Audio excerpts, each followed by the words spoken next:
Good evening, everyone. As Linda said, my name is Robin Friedman Kramer, and I am the Executive Director of the Jewish Federation of West Central New Jersey.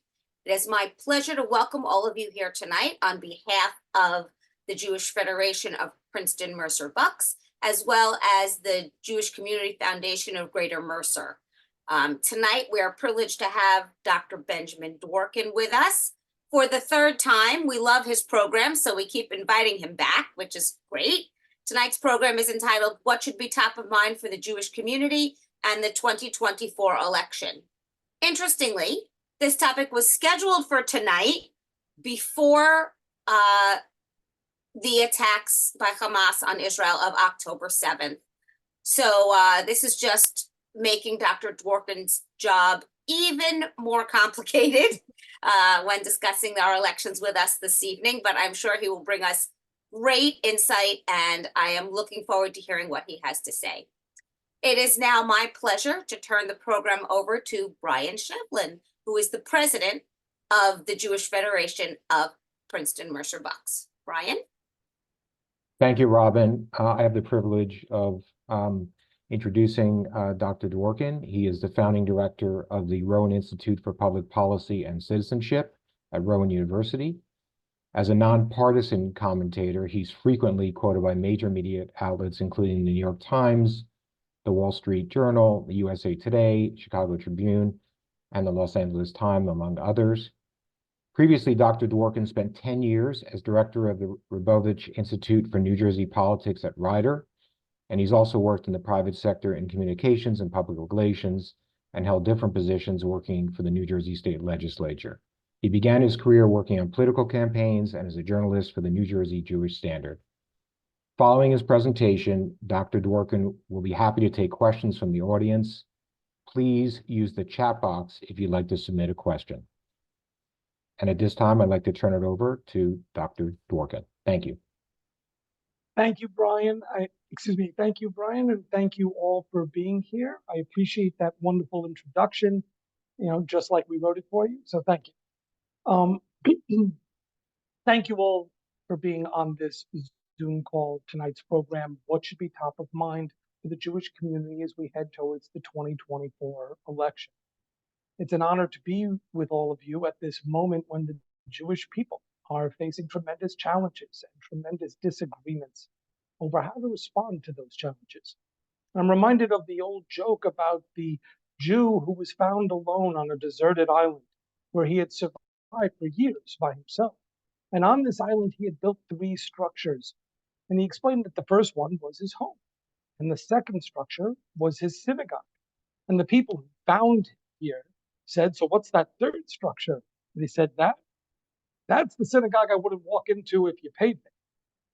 And the point is, hopefully you're laughing at that, but hopefully the point is that even alone, it seems we have disagreements as the Jewish community. And tonight I hope to navigate those waters.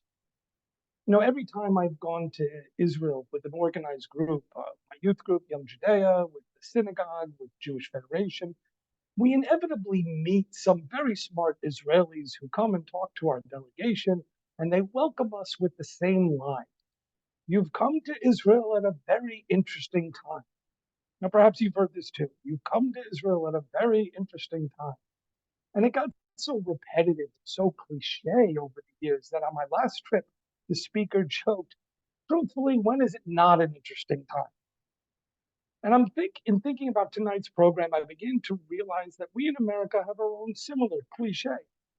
This election is going to be the most important election of your lifetime.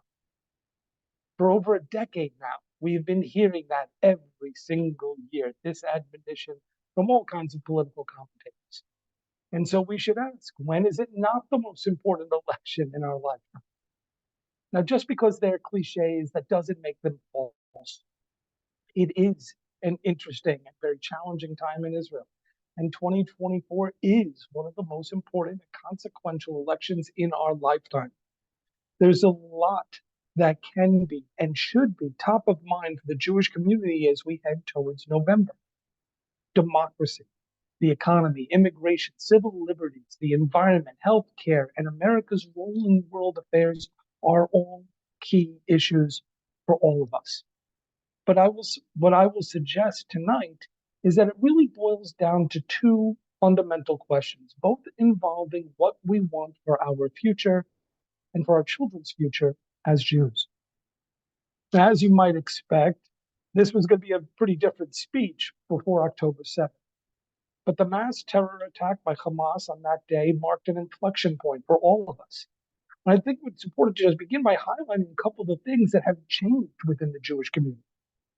First, more than a few Jewish progressives and organizational leaders have experienced a sense of betrayal from group and individual allies, particularly in the Black community, with whom they had previously felt camaraderie over the struggle for social change. Now, in some respects, this should have been predicted. Back in 2016, a broad coalition of Black Lives Matter, BLM organizations, jointly released a platform on a wide range of issues. And while Jewish allies agreed with almost all of them, there was one topic that stood out and forced a number of progressive Jews to step back from BLM activism. And that topic was Israel. The BLM platform called Israel a, quote, apartheid state, and said, quote, Israel was complicit in genocide against the Palestinian people. Again, this was in 2016. So maybe in light of October 7th and what's transpired since then, we shouldn't have been so surprised when a host of these similar allies chose to view this conflict happening now quite differently than we hoped they would. Second big change in the Jewish community. Since October 7th, there appears to be at least significant anecdotal evidence that less affiliated Jews are now choosing to re-engage with the community.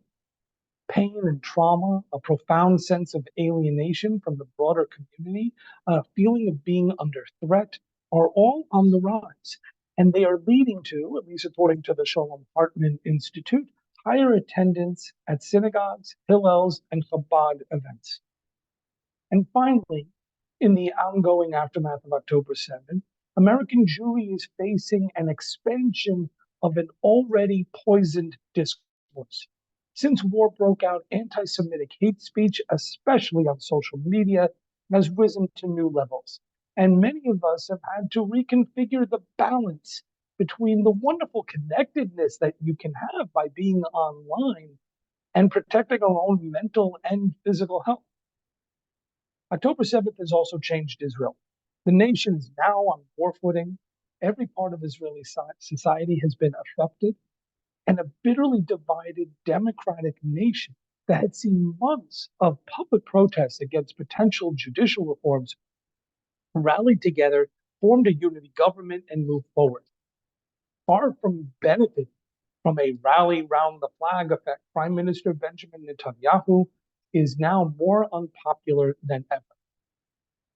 Despite the public's frustrations with the Israeli government, there are ongoing examples of ordinary citizens coming together to care for each other, for the survivors of October 7th, for the families displaced from their homes in the north and along the Gaza border, for the relatives of the remaining hostages. The toll of the intense fighting in Gaza is immense and frustrating. 134 hostages, all ages, still being held. More and more miles of dangerous, elaborate, and illegal tunnels are still being found. Hamas, the elected government in Gaza, has embedded its terror network within and underneath the infrastructure of civil society, allowing Israel almost no chance to avoid the heart-wrenching pictures we see every day in the media. And all of this is exacerbated as Iranian-backed allies in the north shell Israeli communities along the Lebanon border. So given this new post-October 7th context, and the fact that Jewish public opinion can be rather diverse, I'd suggest to you tonight that there are two fundamental questions we need to keep top of mind as Americans engaged in the upcoming electoral process. One, what is the future for Jewish life in Israel? And two, what is the future for Jewish life in America?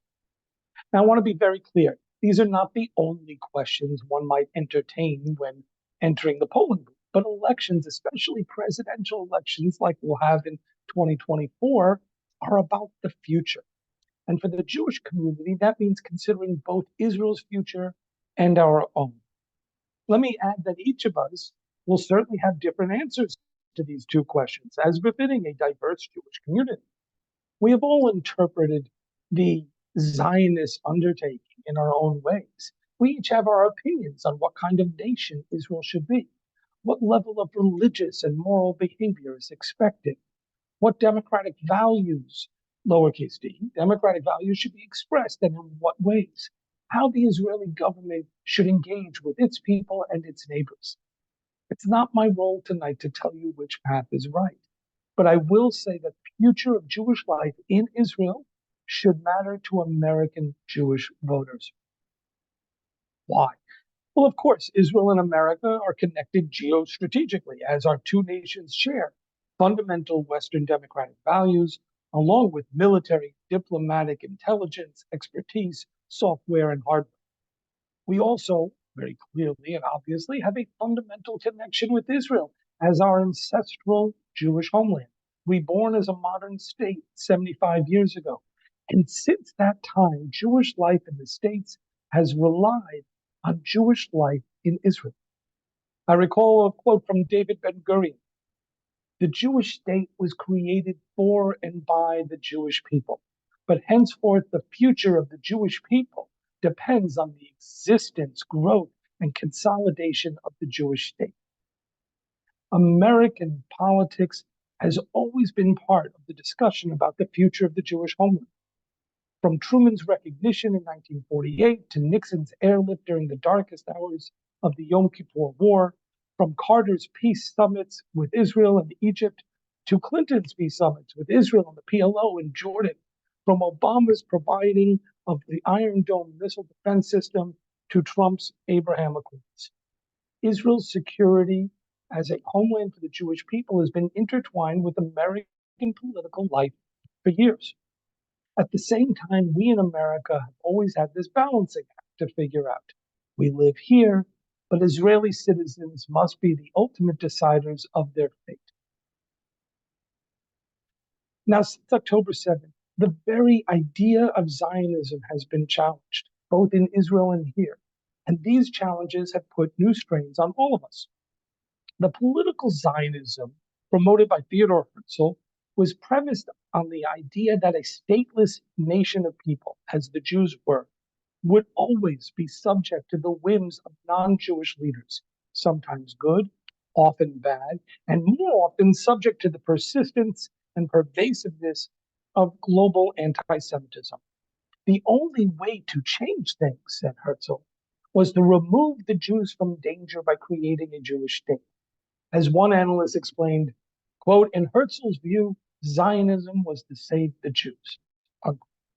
And this is why Israelis are talking about October 7th in a different way than other battles in Gaza or even other wars.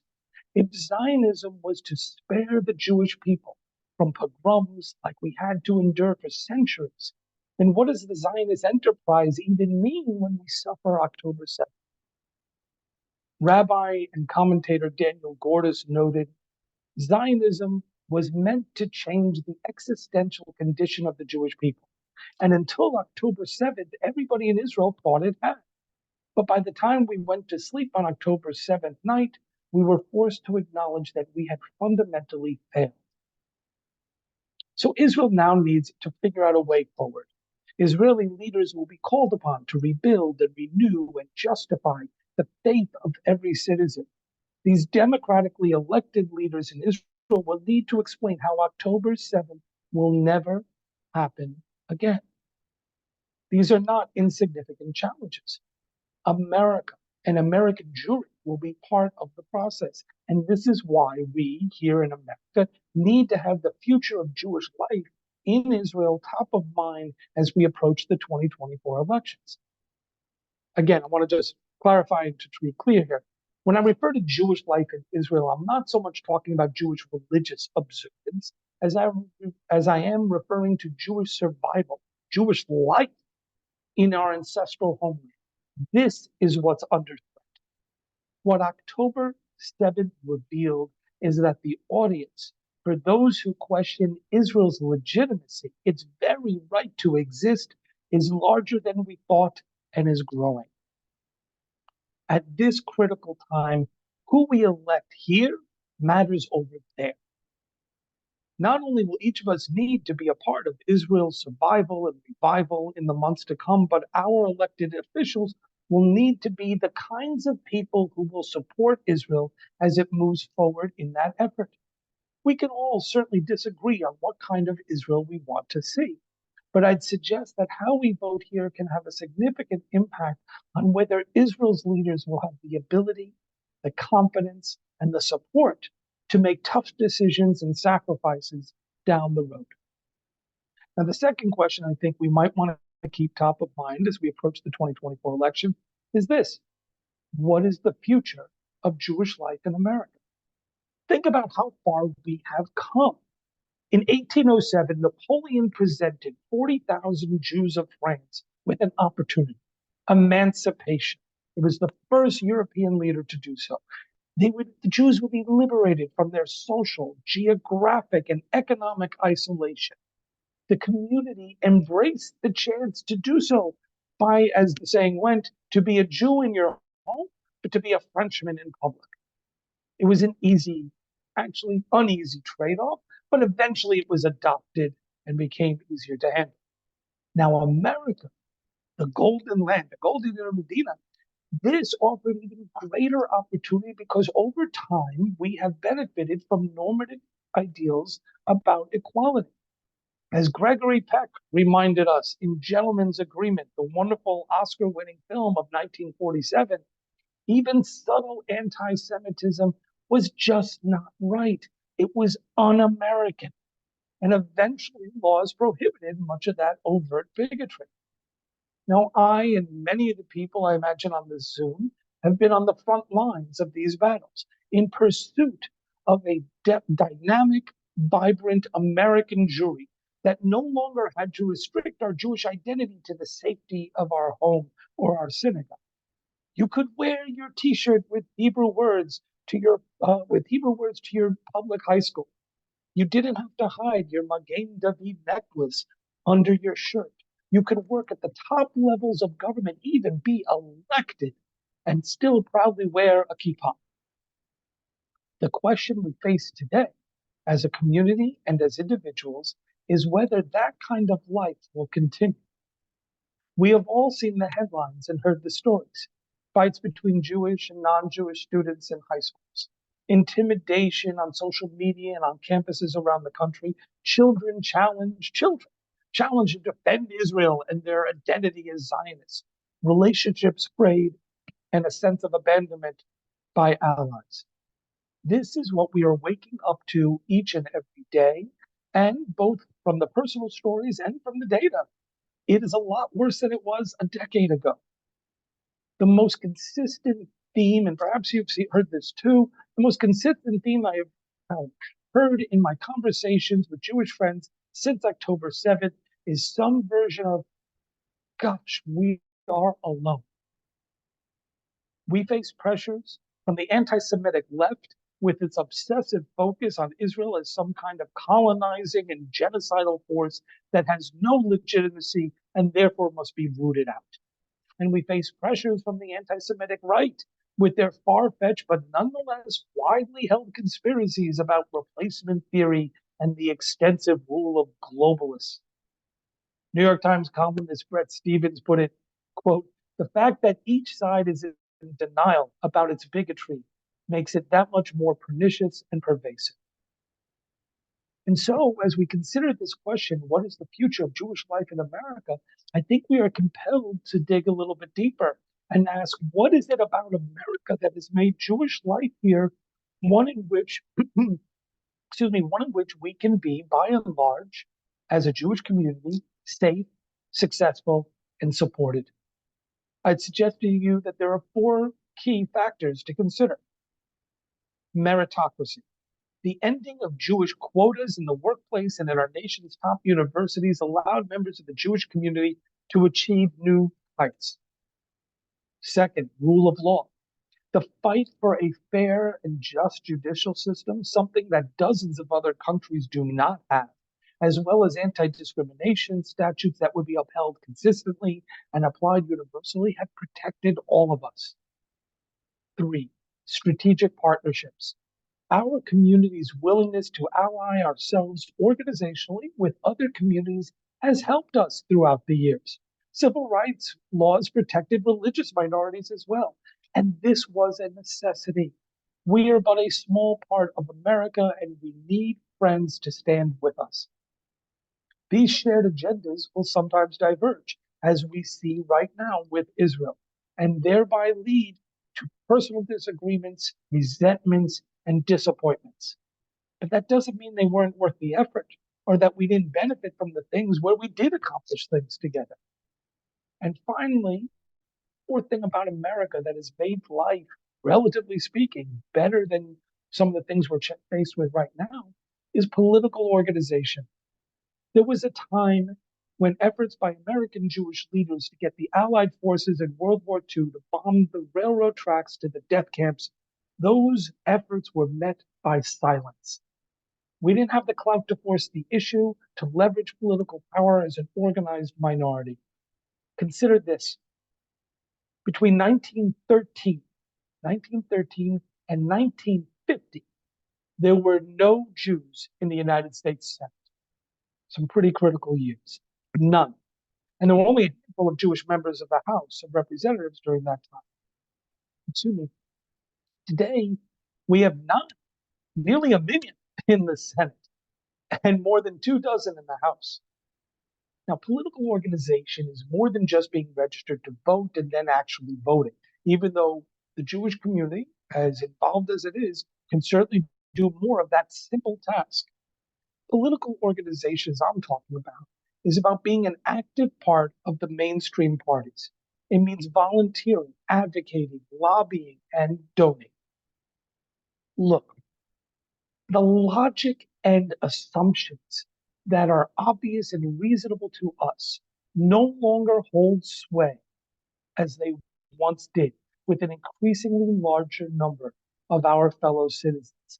The logic of Israel's right to exist, the logic of a democratically elected government in Israel making decisions to defend its borders, the logic, things that we thought were resolved are simply not obvious and logical to anybody else. Or let me rephrase that, not clear to a growing number of our neighbors, fellow citizens. And a lot of us are out there fighting. We're out of fighting shape. We're not battle hardened for these things because we've gone through decades where this was largely resolved. We haven't had to mix it up with our neighbors and organizational allies on issues. Again, I think because it's so fundamental. The question that you keep seeing is that Israel doesn't deserve to exist. That question is now up for debate because people don't get it. We haven't been having to fight that for years. And so our opponents are out there and they have been advocating for it. And we have not, in the same way, been battle hardened as they are. So we need to double down on political involvement at every level of politics because others have shown up and they see our community and Israel in some very hostile ways. It's an old saying, but it's still true. If you don't have a seat at the table, you will surely be on the menu. Now, when the Jewish community organizes politically, we are taking advantage of the opportunities that have been denied to our ancestors in countless other countries. Even today, the rise of authoritarian parties in democracies, authoritarian parties getting themselves elected, is a sign that the opportunities we have here in America to shape our community's future are simply not guaranteed in the years to come. We need to appreciate how lucky we are and seize this moment. All of this needs to be top of mind as we head into the 2024 election. The gains we've made are now being challenged like never before. We, today, have to consider whether our children and grandchildren will be able to walk, work, study, pray proudly as Jews and as Zionists without being accosted, or worse, as the massacre at Tree of Life Synagogue in Pittsburgh reminded us just over 5 years ago. With your vote, you shape the next generation of American Jews. We need to elect the kinds of candidates who will support not just our community, but the kind of America that allows us as a community to thrive without fear. I have absolutely no doubt that we can do it, but it will require a full range of political training and engagement, internal and external persuasion on behalf of issues that we thought were settled, but now find that they are clearly not. Tonight, I am putting forth the idea that there are two fundamental questions that the Jewish community needs to keep top of mind heading into the 2024 election. The first is, what is the future of Jewish life in Israel? For only a strong, vibrant Israel can sustain a strong, vibrant American Jewish community. And only a strong America can be an ally to Israel that we all want her to be. How we vote here will affect the ability of Israel's elected leaders to take the steps, often difficult and not without risk, to ensure the nation's survival and revival. The second fundamental question that the Jewish community needs to keep top of mind heading into the 2024 election is, what is the future of Jewish life in America? Because the data doesn't lie.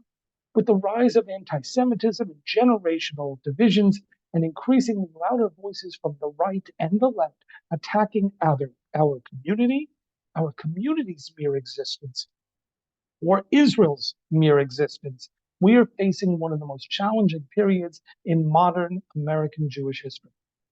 And so when we go to the polls in November, we need to be thinking about what made this nation so good for us for so long, and then support candidates who support those conditions in American society. Now, here's the really challenging part about all of this. We need to keep both of these questions top of mind at the same time.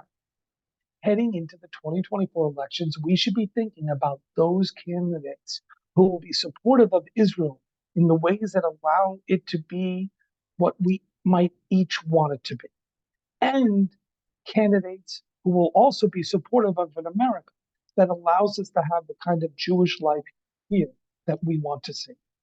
We need to keep these visions of better times for Israel and American Jewry top of mind, because it's become far too easy for others to pay no mind to our community's concerns and needs.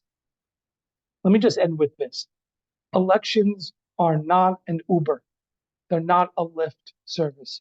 You don't get door-to-door service in an election. It's not that exact. It's not that neat.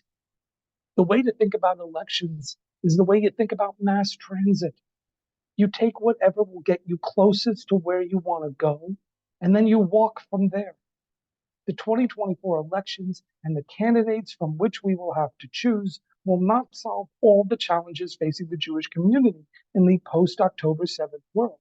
But it is our duty as Jews, as community leaders, as American patriots, to seize the opportunity and to get as close as we can. We can walk it from there. Thanks, and I'd be happy to answer any questions. Thank you, Ben. This was really a lot to think about, and we really appreciate all of the time and effort you put into making this presentation for us. I have a few questions that I'd like to start with, and Sure. Please remember to put your questions in the chat. So the first question, and you alluded to different generations in your talk, and there's been a lot of talk about the power of the younger generation in terms of voting. So within the Jewish community, are there significant generational differences in these issues that you talked about between the boomers and the millennials and the Gen X, Y, and Z in terms of what they see as top of mind? And could you share some of those differences? Sure. I had a professor when I did my graduate work at Rutgers, who one of the first things he taught me was that all politics is generational. We always heard the phrase, all politics is local. He always said, no, all politics is generational. Where you were when you were 8, when you were 10, you were 14, when you were 18 matters. And if you grew up during the Vietnam War, you had a certain perspective. And if you grew up in the Korean War, you have a certain perspective. You grew up in the 80s under Reagan when the economy was booming, or if you grew up and came of age when Carter was president and the economy was not as good, you have a different perspective. And all of these things shape you and how you see the world.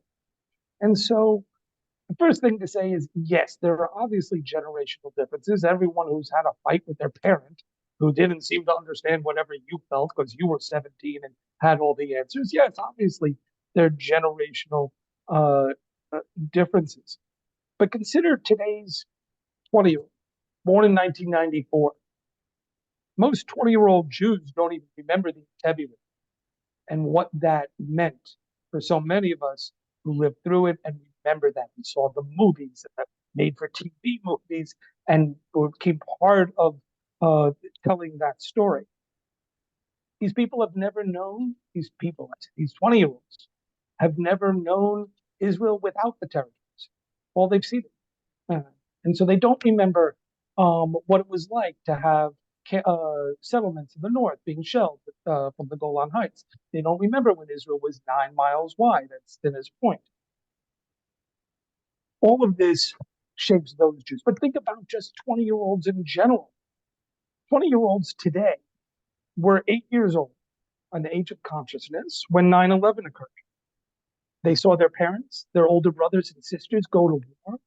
If they came back at all, they came back without arms or legs, those kinds of things, because our battlefield medicine had become so good that they didn't actually die in the field. They came back. By the time they were 14, they saw Lehman Brothers collapse and the Great Recession. They saw the banks become declared too big to fail. They came of political age in an era that was post-Citizens United. And they saw the kind of influence that big money could have. This is the first generation. We talk about these young people. This is the first generation of Americans whose future economic condition is not likely to be better than that of their parents. The first time in American history. So when Bernie Sanders starts running against Hillary Clinton back in 2016, these young people were voting for Bernie Sanders 85 to 15%. Right? 15% for Hillary and 85% for Bernie. People would ask me, like, this is a socialist? Because they didn't grow up with socialism, bad word. They grew up with a system that all they saw didn't work for them. And so it's a small step from the system doesn't work. The system is there. The people in power are not good to getting any kind of status quo situation where the person in power, if that's been in that case, let's put it in the case of Israel, is not good because none of the people in power are good. And I think this is absolutely shaped by their life experience. We all are different than what we were when we were 17 and when we were 21, because it becomes tiring for most people to be that kind of activist and hard charging. And you have other kinds of responsibilities. But in terms of understanding this, we've been doing our part for the Jewish kids. We have Birthright. We have all the, any number of programs. People on this call are heavily invested in Jewish education and Jewish continuity. And at the same time, there are just larger social forces at play here that make it tough in terms of generations understanding the logic of each other. Thank you. So our next question is, it seems that some of the most ardent anti-Israel people in Congress, Cori Bush is an example, are vulnerable in their primaries. What does this tell us about their stance, and does it mean anything? Is this a moment where you talked about political organization? Is this a moment for that kind of activity? Sure. They might be vulnerable. I'm not sure they'll necessarily, all be defeated.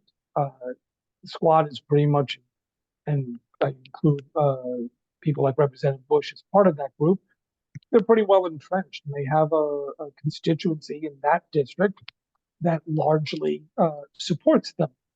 But different groups, APAC being perhaps the most prominent, but others, uh, have been out there organizing, raising money, uh, trying to recruit candidates and to find new people to challenge them. So it doesn't mean that Rashida Tlaib is going to lose. It just means she's going to have to face a well-funded challenge because there are a lot of people upset. Now, this happens in other issues. It happens on guns. It happens on abortion. There are issues where an incumbent takes a stand, and suddenly there's national money coming in to take on that person. So this is not particularly unique.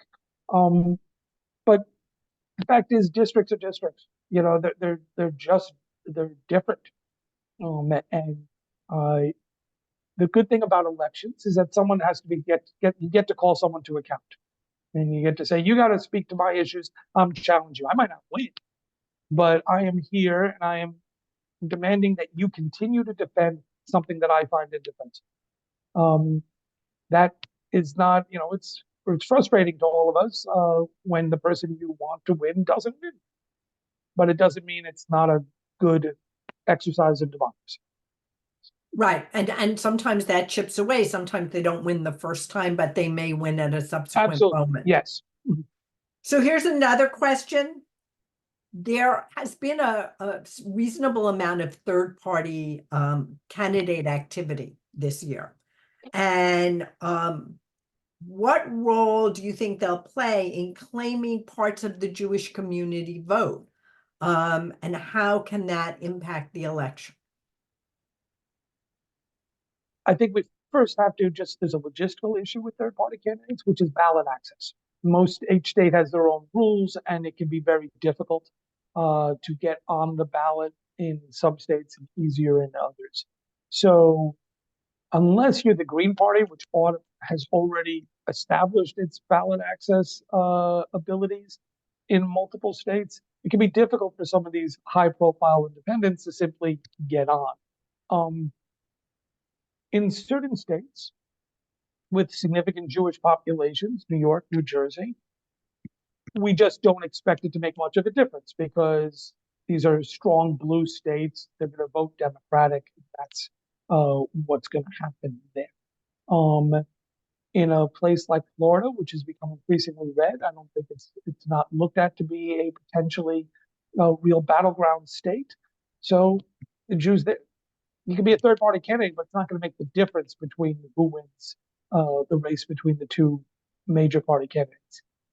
In Arizona, in Michigan, Wisconsin, in Pennsylvania, where you have significant Jewish populations, these races are going to be decided by a few thousand votes. And to the degree that anybody, Jewish or not, is tempted by, I would suggest, a siren's call of a third-party candidate who makes you feel better, but may well, in the end, have the exact opposite effect of what you want for the country.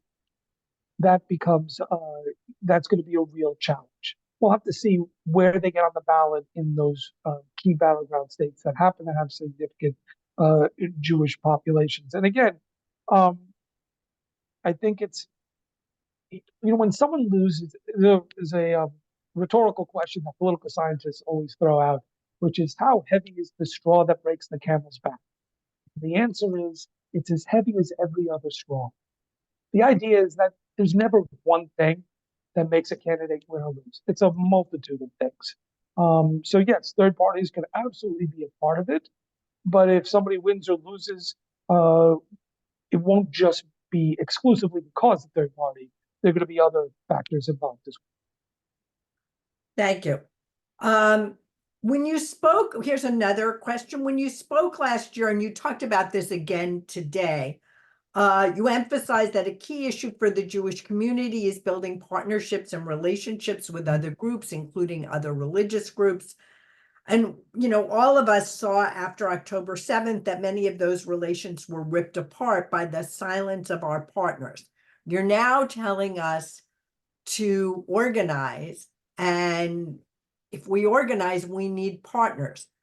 How do we create a balance that allows us to go ahead and do that when we feel that when many members of the Jewish community feel that the silence of their partners was something they cannot move ahead from? That's a very challenging question.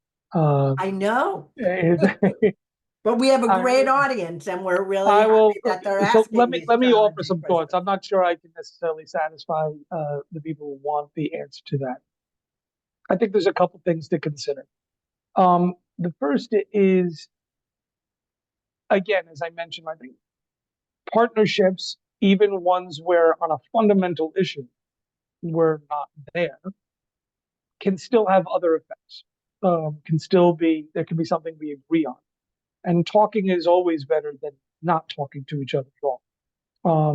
Having people on your speed dial, being able to just have some kind of conversation, even when you vehemently disagree and are disappointed in somebody you thought was a friend.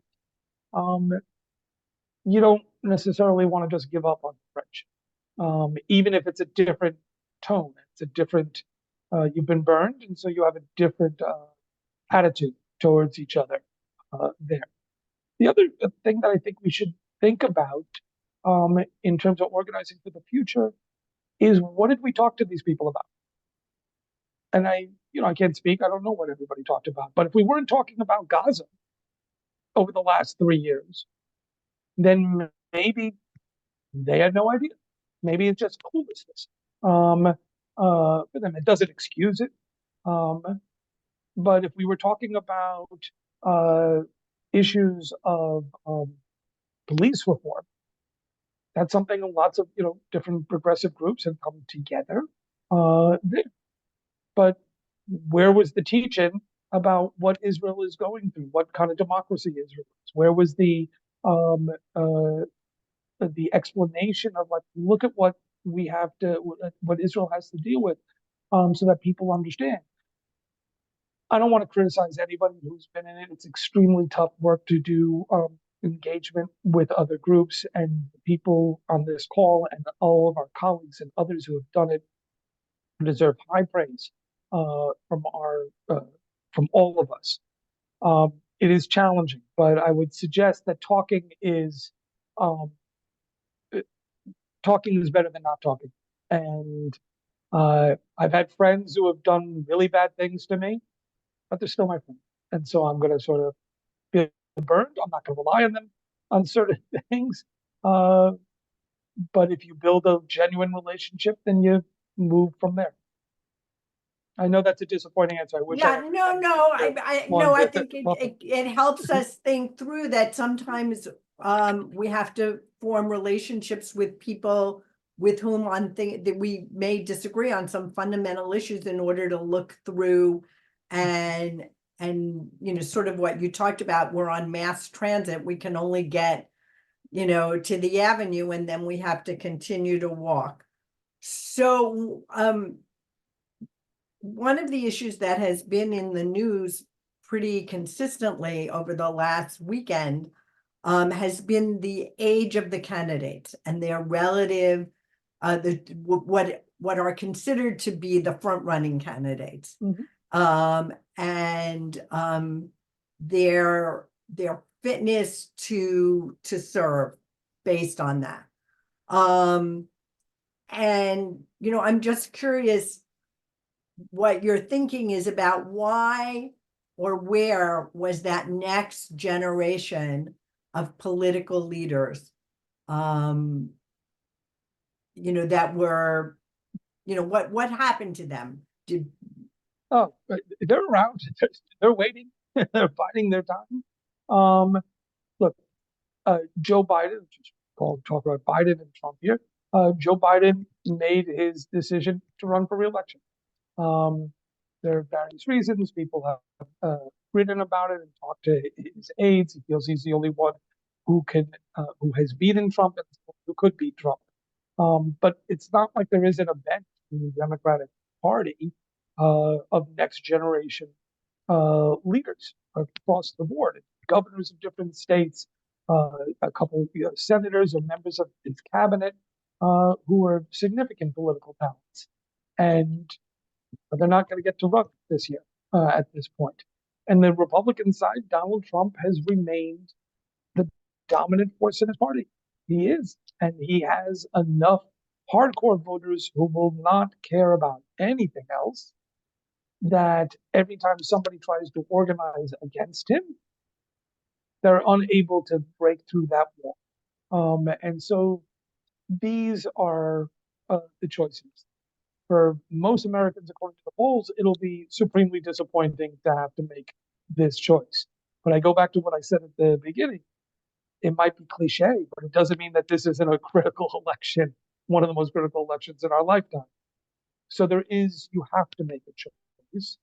And again, the disappointment, you look in the mirror, you're going to find someone who agrees with you 100% of the time. But those who don't, well, how far where's this bus going to let me off to where I want to go? And I think we just have to, I think that's a mature way of looking at it. And that's what I would recommend.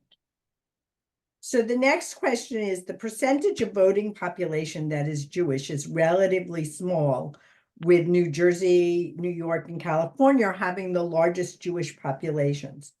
What impact do you think that has, this small number? Does it suggest that candidates are not as cognizant of Jewish interests as other minority groups? Have we not been able to present it because we are a small number? How do you think, is it because the Jewish community is divided on a number of key issues? What is perhaps, I don't want to maybe use the word watering down or diminishing in some way, because you talked about the Jews, in terms of Jewish community, in terms of political clout. Okay, there's a lot there. A couple things. So I think we've always been small, even in, as this question put it, even in California, New York, and New Jersey.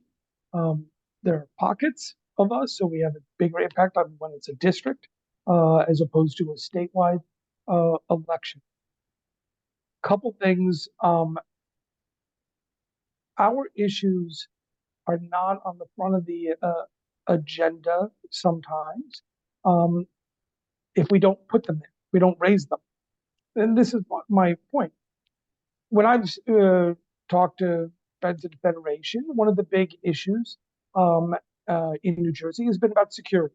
And you're trying to, we want to make sure that there are grants, security grants that are coming from Washington. My synagogue in Cherry Hill, I was shocked when we moved down here 6 years ago, armed guard at the front. And I had been coming from East Brunswick. That synagogue, the synagogue in Highland Park area, that synagogue did not have anything like that. I did not see anything like that when I lived in Teaneck for a number of years. And so this was new to me. They said, no, we've been doing that for 25 years. Okay. Other places in the aftermath of Tree of Life and a couple of the other places out in California, the shooting at the Chabad House and other kinds of terrorist attacks against Jewish institutions, this has become a priority. And I point this out because Gaza was not a priority. It wasn't something we were sitting there saying, do you understand how much of a threat it is? These things have popped up, that skirmishes have popped up. We call them skirmishes because they lasted only a few weeks. Obviously, people were killed, and it's always tragic. But I don't think we've been talking to people about what Gaza was. Now it's become a thing. And so you see the people who have become popular on social media or get on the Bill Maher show and things like that are the ones who were explaining it, explaining what Israel is. That I think we didn't necessarily expect to have to, talking about the things so that even as a small group, we have to make sure people are educated about this, and we certainly haven't educated younger Americans about this, and I think we're suffering from that right now. So when you mean younger Americans, you're referring to non-Jewish younger Americans. Non-Jewish younger Americans. And we were doing stuff. Look, there are a lot of young Jewish Americans that we do not reach, but clearly the community is doing things to help young Jewish people in between all the various educational efforts, and Birthright being perhaps the most prominent way of trying to connect young Jews. But their generation across the board of non young Americans, we haven't been talking about the issues that we now have to talk about. And so I think, to get back to like, why are we not getting the kind of response, the immediate response that we expected? I think we have to look and say, well, we haven't been reminding people about how critical these things are. So you mentioned social media in it, which is really where young people get the majority of their information, whether it is true or not. And so I guess this is a multi-layered question. What is the influence? What influence do you think the social media influencers will have on the election? And in particular, there are some famous Jewish celebrities like Seinfeld who went to Israel and others. But of course, they're older. You're not finding younger, necessarily younger celebrities. But given that their platform reaches so many people through social media, how do you think that will play out in the 2024 election? We've never had it at this level, and so no one's quite sure how it's all going to play out. What we do know, I think we should make there's a distinction. There are influencers, social media influencers, and celebrities, movie stars, singers, models, people like that. Celebrities can help all of them can help raise the profile of an issue, whether they're talking about abortion rights or Israel or gun safety. So I think that is the baseline, what you could do. If you have 10 million people following you, then it becomes, oh, I didn't even think about this until this influencer mentioned it. Celebrities, Taylor Swift, Jerry Seinfeld, they have their own brands to worry about, and so they can make a comment. Gal Gadot, who's Israeli, obviously, and as an actress, can make a comment. Will take some backlash. There are people who won't like you when you do it, so they venture out there. I don't think they're going to make much of a difference here because there's so much of it. It's hard to distinguish between it. But I should say that this is one of those new aspects of American political life that we have not really experienced. To the degree that TikTok is going to influence what happens in 2024, we're not looking back at 2020 and saying, it was a TikTok election. This is a new part of it. And so it's a bit of a brave new world on this particular topic. So from your experience in working with young people, do you think, we were talking actually earlier before this began of the large number of TV ads that were happening in one of the races on Long Island. Do you think it would serve the Jewish community to be more organized and more strategic and more mindful in terms of the social media connection to people? Yes. So clearly social media has a role to play in how people get the news. And we can lament the fact that no one knows how to read two paragraphs because you only read the headline and the first 3 sentences, and that's it. That becomes your news. But leaving that sort of social dynamic that has taken place over the last 30, 40 years aside, absolutely no group that's trying to organize on any issue, and this certainly goes for the Jewish community, can ignore having a very detailed and well-funded social media campaign. There's a lot of different aspects of social media. There are memes, and there are banners, and there are posts that get retweeted. You have to be on different platforms, from Reddit to Substack to Instagram to TikTok. There's a whole range, and who you're trying, in terms of just trying to talk to younger people.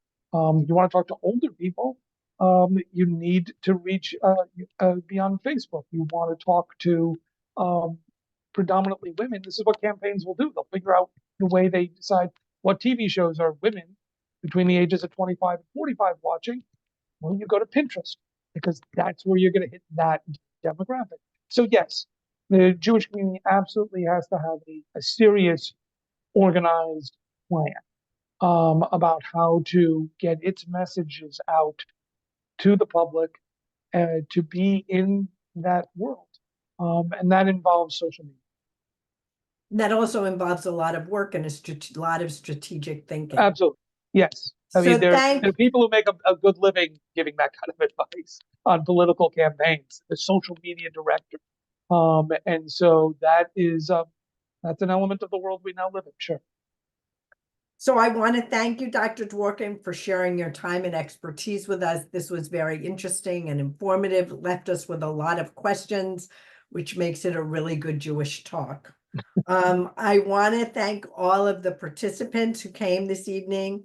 A recording of this program will be available on the Jewish Community Foundation website by Wednesday. I want to thank the Jewish Federation of Princeton Mercer Bucks and the Jewish Federation of West Central New Jersey, our co-sponsors. Thank you for all you do in the community. Join us on March 4th at 7 p.m. our next community program, which will be Jewish Life on College Campuses, which again has changed since October 7th. We will be hearing and talking with Rabbi Esther Reed from Rutgers and Rabbi Gil Steinloff from Princeton University. We will also be hearing from students. Lastly, I encourage everyone to stay abreast of the work of our co-sponsoring federations, as well as the philanthropic resources of the foundation. Please visit our respective websites and social media pages. In particular, I want to call your attention to an email that was sent today by both federations urging Congress to support the supplemental aid package for Israel. Please look at that, and we hope that you will support it. Thank you all again for being here, and have a good evening. Thank you all.